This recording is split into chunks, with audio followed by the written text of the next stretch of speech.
Morning, everyone. Morning, Debbie. All right, we're going to be in First John chapter 1. I think I'm going to start at verse 8. And then, even though the Bible changes to chapter 2 after 3 or 4 verses, or after 2 verses, 3 verses if you count 8, it's the same thread. We always got to remember that even though it's chapter and verse, it was a letter. So John was writing a letter. I mean, when we write letters, we don't change thoughts every paragraph as far as a total way out there different thought. We flow through. We may begin a new thought, but it's still flowing with the idea of why you wrote that letter.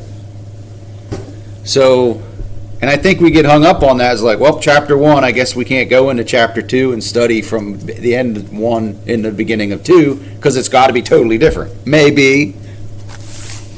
And this may be, but we're going to find out. So I think it is. I'm going to ask a question. How do I want to say this? I think we'll say it the way we hear it, and then we'll see if we can clarify our statement by the end of the class. Were we sinners? Oh, that's the end of the sentence? Yes. That's the question. Were we sinners? Yes. Yes, we were. Okay. Are we sinners? Yes. Sinners saved by grace. Yeah. Yeah. Are we actively sinning?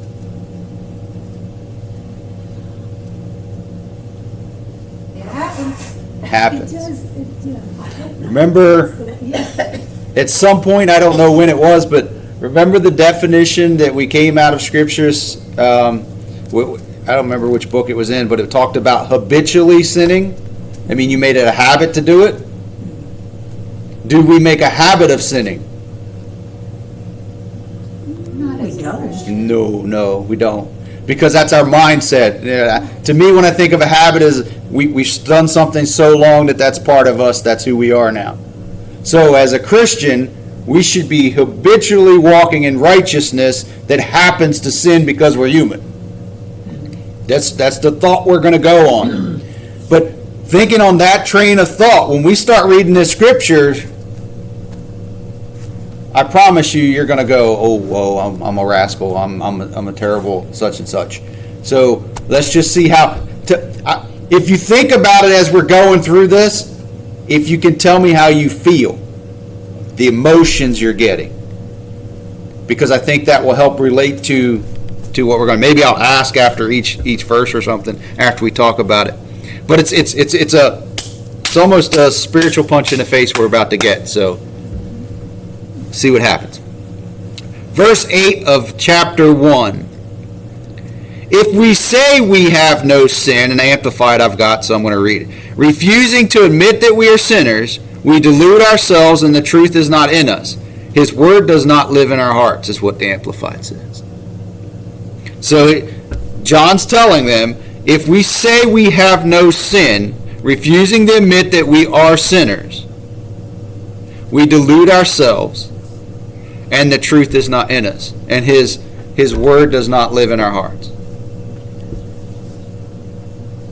So is that telling us that because we are clothed with the righteousness of Christ, we can identify with the righteousness, we can identify with Christ, that we should be going around going, woe is me, I'm just such a bad, terrible sinner? What do you feel about just that verse before we get any depth in what Scripture is telling us? confess your sin. Mm-hmm. Yeah, that is true. If we confess our sin, we are free from it. But if we just took this verse out of context, we could be going around going, I'm just a terrible sinner. I'm just a terrible sinner. Thank you for the grace of God. Well, we know if we keep confessing something long enough, we beat ourselves up, right? We start to believe it. When we became born again, yes, we do sin, but we are no longer a sinner. Because the ER on the end of it identifies who you are. Sin-er means you are a sinning continually. We are no longer a sin-er. We are people who sin, but we are children of God. So I think hopefully he gets to explain that a little more as we're going through. But he's writing here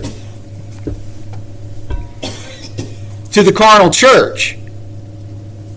The church doesn't understand that in other scriptures it talks about we are the righteousness of God.